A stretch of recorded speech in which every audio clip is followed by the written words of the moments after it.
Welcome to a News Capital production where we tell you the story of people that own local restaurants. Today, we're here on Electric Avenue having ourselves a little barbecue at a place called J. Henry's.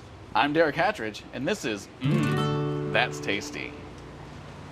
Hi, how are you today? Doing well, how are you? Awesome. What can I get for you today? All of it.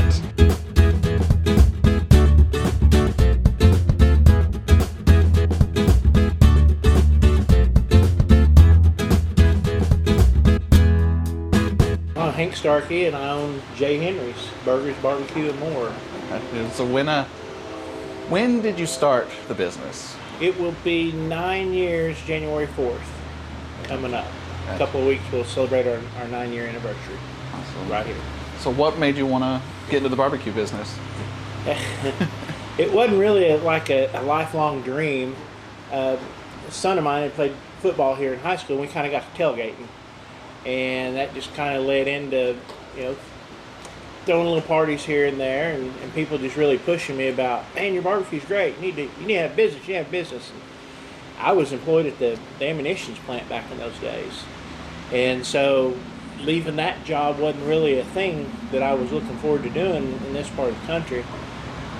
And then one day, I just kind of lost my taste for getting up at 4:30 in the morning and going out there and going through all the mess it took to get in and out to your job and this, that, and the other. And so years ago, while I was working at the base, before we opened this building actually is the white part of this building originally was at Arrowhead Golf Course. Okay. And my daughter and her brothers kind of worked that on the weekends, selling nachos and hot dogs and stuff like that to the golfers. It was my way of letting them have some weekend money without just draining me dry. Right. So if they'd call, and some of them were in college, she was in college, and if they'd call me up and say, hey, Pops, I need some money, I'd say, well, I'll put you down for 10 hours on Saturday, and you'll have yourself some money. That's how this whole thing started, was a way for me not to get bled dry by my kids, realistically. I got you. And then one day, the lease was up with the state of Oklahoma. They were all off doing their own life now. The ones that were still in college were too busy in college to help out with it anymore. So I had to get the building off the state property. And a friend of mine, Mark Sanders, who is now deceased, he owned this property, and he said, hey, if you want to set it over there on that lot, just do it. I'm like, well, heck, I might just do that. And so, long story short, it led to me getting to go back to college and finishing up a degree in sociology. Mm-hmm. And I had big plans for that degree, what I was going to do and how I was going to retire and all this and that. And by the time I finished that degree, J. Henry's had taken off and turned into what it is today, and really don't have a need to go use the degree now. I enjoy what I'm doing here now. Cool. So when you are coming up with the menu here, what is it? I mean, is it just your basic barbecue? What goes into deciding what's on the menu? We just I wouldn't expect you to eat something I wouldn't eat. So, our menu, it's not a whole bunch of craziness, You're not going to get calamari and stuff like that. You will get a lot of beef. We're in Oklahoma. You get a lot of pork, too, because, again, we're in Oklahoma, and we're barbecue. But it's really just stuff that we had eaten somewhere at one time and thought it was good, but we would change it. Man, if I did this at home, I'd do something different. Right. And so we just we'd be out eating. I do a lot of riding on my motorcycle around the United States, and so I'll stop and hit different restaurants, and they'll have something in there, and I'll be like, how could I twist this to where it would be something my people would like back in Oklahoma? And I'll bring those ideas back with me and kind of start putting things together in a different order and using a few different ingredients. And so far, it's been successful, We try to just keep it simple, just give you a decent meal, but we try to have enough, too, so that if you wanted to come over here and have barbecue, but you had a child that might not be into barbecue and hot links and all that stuff, we have good all-beef hot dogs here. We have popcorn chicken, french fries, onion rings, tater tots, stuff that kids go after. So, we can feed your kids, we can feed your grandma and grandpa, we can feed you. That menu, we try to think about everybody. Right. Most of the menu items, if you're familiar with our menu, most of the menu items have names. And there's a story behind most of those names. We do one here, it's called the Heavy Evie. My mother, her name was Evelina. and she's deceased now. She was a petite person. She was a school teacher, and she was full of attitude and personality, just like the Heavy Evie. If you've ever had the Heavy Evie, when you sink your teeth into it, you're like, man, this thing is full of attitude, you know. And but it's not petite by any stretch. Right. But you know, it was named for my mother. The Big Chief was named after my son who played college football.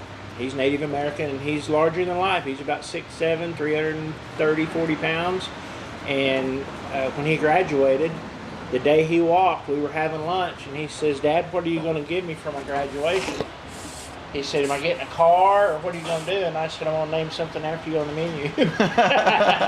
Hey, that's just as special as anything else, Yeah, I'd say. But whenever he would come over with some of his football buddies, he would do stuff like that.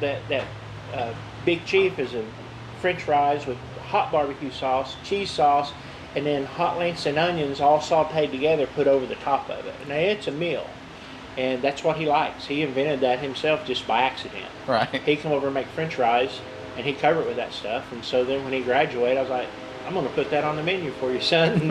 There's your legacy."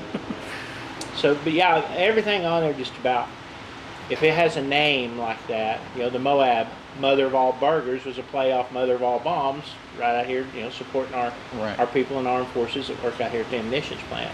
You know, a lot of neat stuff like that. There's a story behind just about every one of them. Yeah, it's not just food, it's food with a story, so Yeah. I like that. Yeah. So what would you say is the most popular item on the menu? You know, recently, before the last couple of months, I probably would have told you it was the Moab burger. That's super popular. Recently, we added a chopped brisket nacho, and that thing has taken off like a rocket heading for outer space. People love it, and I really don't understand it. It started out as a special on Tuesdays to compete with the Taco Tuesday thing that everybody rolls off their tongue. Taco Tuesday, Taco Tuesday. We're not a Mexican restaurant. We don't try to be a Mexican restaurant. God knows we have plenty of them in McAlester, and I think they're all great. Yes. That wasn't our deal. Was not to try to get into their business. You know, they don't do barbecue, so I don't need to be trying to do Mexican food. Right. But just to have something to fit in that niche of that Taco Tuesday mindset, we already had all the stuff it took to do nachos, so we just started putting them together and put them out there on the special, and they took off. And it's a meal. It's served in a pizza box. Oh, wow. That's how much food you get on those. And it's super popular. Right now, that is the most popular thing we have. Gotcha. So if someone has not come and tried your food, what would be your thing that you'd say to them to get them to come try you out for the first time? You know, I mean, we're kind of torn between, are we a barbecue place or are we a burger place, or, you know, exactly what are we, you know, because we have a pretty diverse menu. I would push them, you know, to a chopped brisket sandwich, try that out. Our French fries, we have people that stop and get fries. That's all they get. They just jump out, run up here, get an order of fries, get in their car, and they leave. And I'm just, that was bizarre to me in the beginning. Why you would go through the trouble to come to this part of town, park, get out, walk up, order, wait, get your fries, and leave. And then somebody, just out in public one day, somebody says, "Hey, I love your French fries." Well, what do you like about it? You know, they start telling about these French fries. And I'm, well, that's kind of odd. And so then I asked a few of my friends, some of my buddies that eat through here, you know, I said, "Hey man, what do you think about fries?" "Oh my God, you got the best fries in town." I didn't even know that wasn't what I was going for. Right. So sometimes those little blessings just kind of present themselves, you know, and you didn't even know you'd done something good. Well, that's going to do it for us here on another episode of That's Tasty. Make sure that you tune in next time, find out where else we're going to be, and as always, pick up the latest copy of the McAlester News Capital for the latest in Southeast Oklahoma. For right now, though, I've got a belly full and I think I need a nap, but we'll see you next time right here on That's Tasty.